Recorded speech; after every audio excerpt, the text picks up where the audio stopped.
नमस्कार, capital TV का खास शो यूपी का दंगल देख रहे हैं आप। मैं हूं आपके साथ पूजा। यूपी चुनाव नजदीक है, ऐसे में हर पार्टी एक्शन मोड में है और गठबंधन का भी दौर जारी है। अखिलेश यादव ने पहले ही साफ कर दिया है कि वो छोटे छोटे दलों के साथ गठबंधन कर यूपी के दंगल में उतरेंगे। हाल ही में उनकी राजभर के साथ गठबंधन हो चुकी, उसके बाद उन्होंने जयंत चौधरी के साथ मुलाकात की। उसके बाद ये कयास लगाए जा रहे थे कि जल्द इस गठबंधन का औपचारिक तौर पे ऐलान हो सकता है। तो खबर है कि 7 दिसंबर को एक महारैली को वो संबोधन करेंगे और उसी दिन जयंत चौधरी और अखिलेश यादव अपने गठबंधन का ऐलान करेंगे। और आज इस खास शो में इसी पे चर्चा करेंगे। चर्चा के लिए हमारे साथ मौजूद है कैपिटल टीवी के editor in chief doctor Manish Kumar. Doctor साहब, बहुत बहुत स्वागत है आपका। धन्यवाद। गठबंधन की चर्चाएं तो बहुत टाइम से चल रही थी, लेकिन खबर है कि 7 तारीख को औपचारिक तौर से ऐलान हो जाएगा। देखिए, ये जो गठबंधन हो रहा है, बेसिकली जयंत चौधरी ये चाहते थे कि कम से कम उनको 60 सीट मिले। लेकिन जो समाजवादी पार्टी और अखिलेश यादव का जो स्कीम है जी, उसमें 60 सीटें एक पार्टी को दे दी जाए, वो फिट नहीं बैठ रहा था। तो जो खबर आ रही है कि 36 सीटों के ऊपर जयंत चौधरी मान लिए हैं। खबर ये भी आ रही थी कि जयंत चौधरी भारतीय जनता पार्टी के साथ भी उनकी बात चल रही थी कि वो गठबंधन कर ले, लेकिन वहाँ बात नहीं बन पाई। उसकी भी क्या कारण थे उसको भी मैं आपको बताऊंगा। अब 36 सीटें कुल मिलाकर के जब ये पूरी तरीके से इसकी घोषणा हो जाएगी तो ये समझ लीजिए कि 1 दर्जन पार्टी से समाजवादी पार्टी का अलायंस हो गया। इसके बाद और भी 1-2 पार्टियां हैं जिनके साथ उनकी बातचीत चल रही है। आम आदमी पार्टी भी उसमें एक है। अब देखिए कि इसमें गठबंधन बन रहा है, ये भानुमति का कुनबा बन रहा है कि आप कहीं कहीं से उठा करके आप ये कर रहे हो।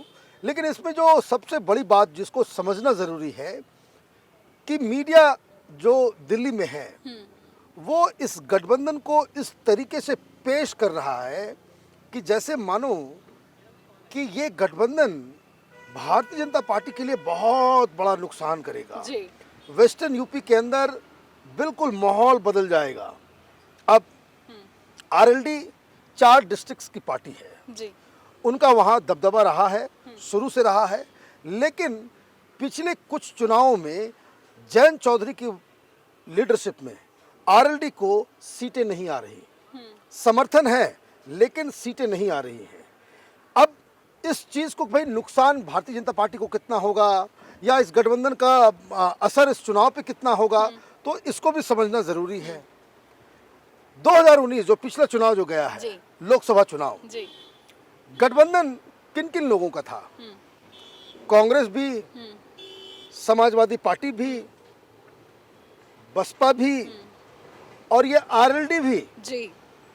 ये बड़ी बड़ी जो तथाकथित पार्टियां हैं वो वहां पे चुनाव लड़ती हैं एक साथ मिलके। कितनी सीटें आई? कितनी सीटें आई? सीटें नहीं आई। क्यों नहीं आई? वो इसलिए नहीं आई कि भारतीय जनता पार्टी का भी अपना पिछले कुछ सालों में, खास करके जब से प्रधानमंत्री मोदी भारतीय जनता पार्टी का चेहरा बने हैं, तो पूरे यूपी के अंदर एक इसको कह सकते हैं कि वोटों का एक ध्रुवीकरण हुआ है। उस ध्रुवीकरण को पूरी तरीके से ध्वस्त कर पाना विपक्षियों के लिए बड़ा मुश्किल है। इसके पहले भी आप देखिए, कांग्रेस पार्टी बड़ी पार्टी थी, आरएलडी भी थी। जब पिछले विधानसभा चुनाव हुए थे, इन लोगों का गठबंधन था। कितनी सीटें आई? कुल मिलाकर के 30-31% वोट आए और पूरे गठबंधन को 55 सीट आए। अब अचानक से आप उसे इस तरीके से पेंट कर रहे हो कि जैसे कि पूरे वेस्टर्न यूपी में भारतीय जनता पार्टी खत्म हो जाएगी, ये हो जाएगा, वो हो जाएगा। तो ये एक प्रोपेगेंडा है। It is not based on ground reality. अब इसको लोग क्यों किस हिसाब से जोड़ रहे हैं? वो इस हिसाब से जोड़ रहे हैं कि आप ये कह रहे हो कि आरएलडी की वजह से जो जाट वोटर्स भारतीय जनता पार्टी के साथ थे वो चला जाएगा। वोटर्स चले जाएंगे, उसकी वजह होगी। और प्रधानमंत्री मोदी ने जो ये मास्टर स्ट्रोक खेल दिया, माफी भी मांग ली और किसान कानून को वापस भी कर लिया, एमएसपी और सारी चीज़ों के ऊपर जैसा जो सिस्टम था, जो किसान जो लोग इस अफवाह के वजह से कि भाई एमएसपी खत्म किया जा रहा है, ये किया जा रहा है, वो किया जा रहा है, तो उसकी वजह से जो डेंट होना था, प्रधानमंत्री ने माफ़ी मांग के उसको पूरा कर दिया है। हमारे बहुत सारे आप लोग भी वेस्टर्न यूपी में जाकर के, गांव में जाकर के आपने लोगों से बातचीत की, सारे लोग यही कर रहे हैं कि भाई मोदी ने माफ़ी मांग ली और इस तरह का इमोशनल अपील कर दिया, सारे शिकायत जो है वो दूर हो गए। अब ये मत भूलिए कि इस इलाके में ओवैसी भी लड़ने वाला है। वो 100 सीटें, मुस्लिम बहुल इलाका है वेस्टर्न यूपी में, जिसके बारे में लोग कम बात कर रहे हैं और सारे लोग ओवैसी को ये कर रहे हैं। मेरा ये मानना है कि वेस्टर्न यूपी के उन कंस्टिट्यूंसीज में जहाँ पे मुस्लिम वोटर्स की संख्या 50% से ज़्यादा है, वहाँ पे असदुद्दीन ओवैसी अपना खेल जरूर दिखाएंगे।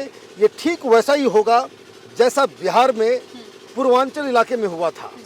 वहाँ पे आप देखिए कि जो किशनगंज है, जहाँ पूर्णिया के आसपास का है, कटिहार है, वो जो पूरा जो सीमांचल इलाका था, जो पश्चिम बंगाल से जुड़ा हुआ है, उसके नज़दीक है, वहाँ पे जो मुसलमानों का जो पॉपुलेशन है, कहीं 60% है, कहीं 70% है, 50% से ज़्यादा है, उन इलाकों में 6 सीटें ओवैसी साहब की पार्टी ने जीत के ये बता दिया कि जहाँ जहाँ मुस्लिम बहुल कॉन्स्टिट्यूंसी है वहाँ उनका सिक्का चलता है। तो एक ओवैसी फैक्टर भी काम करेगा। मायावती इस गठबंधन से अलग लड़ रही हैं, तो मायावती को क्या वोट नहीं मिलने वाले? जब इन लोगों का पूरा गठबंधन था तो सेकेंड पार्टी, सबसे ज्यादा वोट लाने वाली पार्टी मायावती ही थी। तो मायावती का भी अपना एक वर्चस्व है, अपना चंक है और उनका भी अपना एक समर्थन बेस है। तो ये कहना कि भाई ये दो पार्टी मिल जाने से पूरा माहौल बदल जाएगा, ये बिल्कुल ही इसको कह सकते हैं कि प्रायोजित प्रोपेगेंडा। लेकिन सर अखिलेश किस स्ट्रैटेजी पे काम कर रहे हैं? पिछली बार भी महागठबंधन हुआ, पूरी तरीके से कोशिश की गई थी कि बीजेपी को हरा दी जाए, पर वैसा नहीं हुआ। इस बार भी वही कोशिश की जा रही है। हालांकि इस बार मायावती साथ में नहीं है, लेकिन खबरें हैं कि आम आदमी पार्टी गठबंधन कर सकती है। देखिए, आम आदमी पार्टी यूपी के अंदर में 12th प्लेयर है जी, जो खेलने के लायक भी नहीं है। दिक्कत क्या है कि आम आदमी पार्टी को इतना बढ़ा चढ़ा करके इसलिए पेश किया जाता है क्योंकि उसने मीडिया को खरीद रखा है। जी बिल्कुल। वो टेलीविजन पे वो कुछ भी, उसको कुछ भी सड़ा गला अनाउंसमेंट करना होता है, उसको लाइव दिखाया जाता है। इस देश के अंदर में 30 से ज़्यादा चीफ मिनिस्टर हैं। क्या वो प्रेस कॉन्फ्रेंस नहीं करते? क्या वो घोषणाएं नहीं करते? क्या वहाँ पे राजनीति नहीं होती? लेकिन दिल्ली जैसे एक छोटे से राज्य में, जहाँ पूरी तरीके से वो एक राज्य भी नहीं है, उसके मुख्यमंत्री को इतना बढ़ा चढ़ा करके इसलिए बताया जाता है कि आप देखिए किस तरह के ऐड चलाते हैं जी।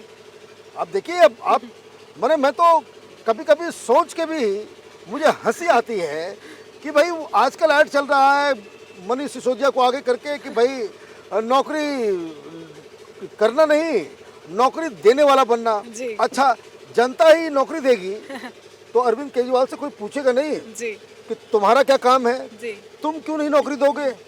बाकी सब जगह, बाकी हर जगह, हर चीफ मिनिस्टर से मीडिया ये डाटा के साथ आएगी कि बेरोजगारी की ये प्रॉब्लम है, नौकरी आपने कितनी नौकरी दी, नौकरी नहीं मिली, और आप बड़े मस्त होकर के, खुश होकर के आप उसका ऐड चला रहे हो जो ये कह रहा है कि हम नौकरी नहीं देंगे, तुम लोग आपस में ही एक दूसरे को नौकरी दो जी।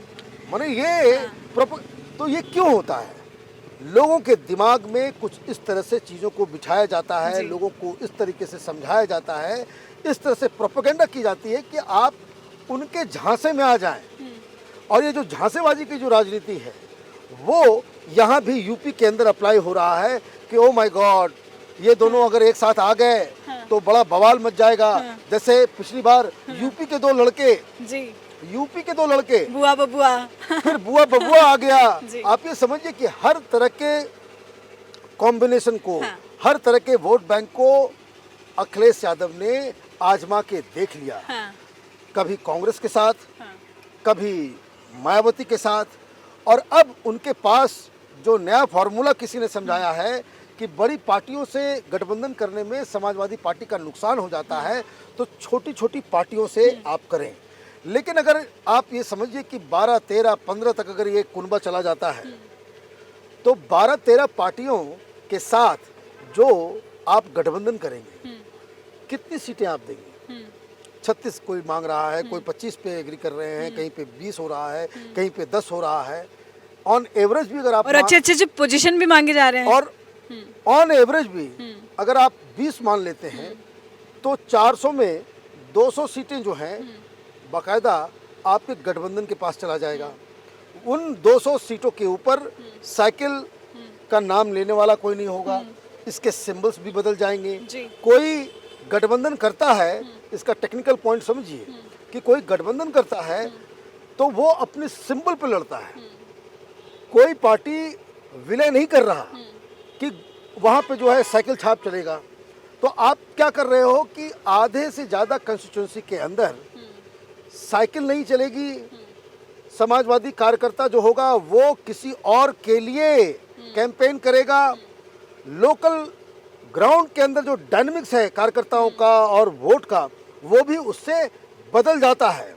क्यों ऐसा हुआ कि भाई आप चुनाव अर्थमेटिक नहीं है कि मायावती का 20%, अखिलेश यादव का 20%, कांग्रेस पार्टी का 10%, ये 50% वोट आ जाएगा, हम जीत जाएंगे। ऐसा होता नहीं है कि जहाँ कहीं भी समाजवादी पार्टी का उम्मीदवार है तो वहाँ के समाजवादी पार्टी के कार्यकर्ता काम करेंगे।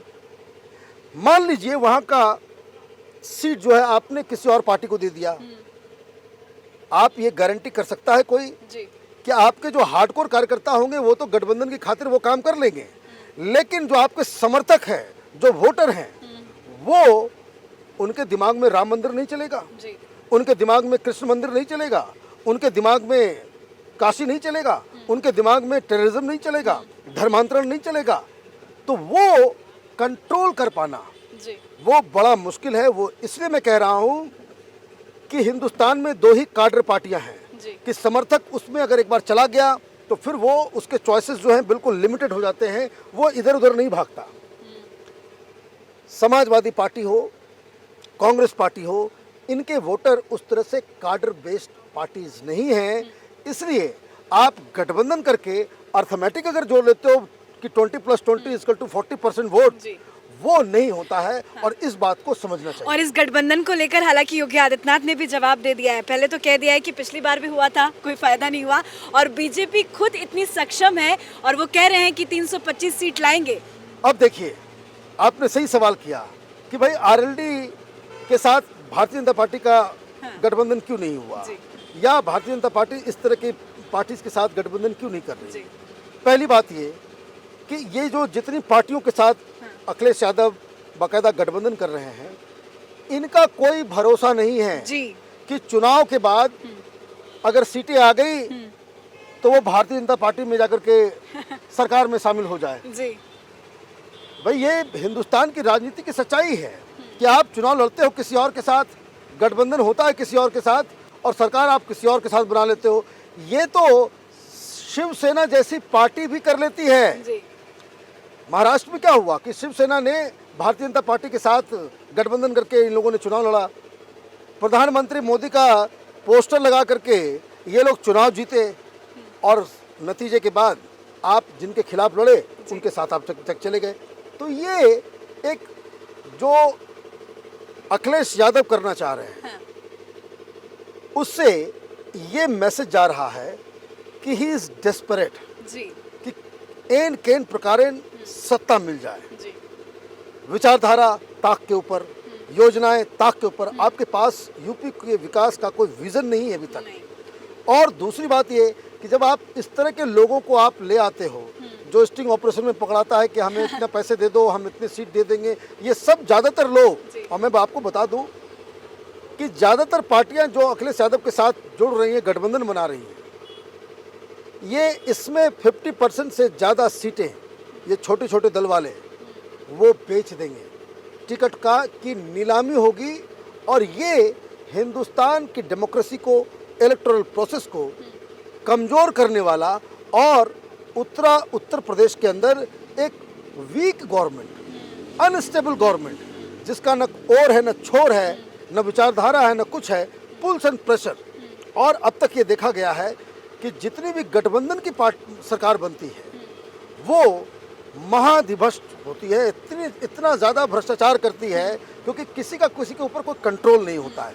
तो ये मुझे लग रहा है कि अखिलेश यादव अपना स्ट्रेटजी बनाए, लेकिन इस तरह के गठबंधन यूपी के लिए घातक होंगे। चलिए, बहुत बहुत शुक्रिया सर बातचीत करने के लिए। तो यूपी में चुनाव नजदीक है, ऐसे में हर पार्टी अपनी अपनी तैयारी में है, पर अखिलेश चाहते हैं कि किसी भी तरह से वो मुख्यमंत्री की कुर्सी पे बैठ जाए, बीजेपी को हरा दे, जिसके लिए वो अलग अलग पार्टियों के साथ गठबंधन कर रहे हैं।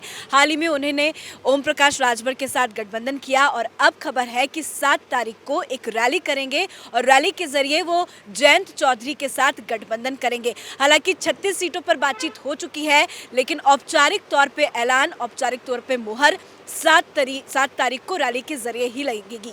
यूपी के दंगल में फिलहाल इतना ही। कैमरा पर्सन अशोक के साथ मैं पूजा, कैपिटल टीवी।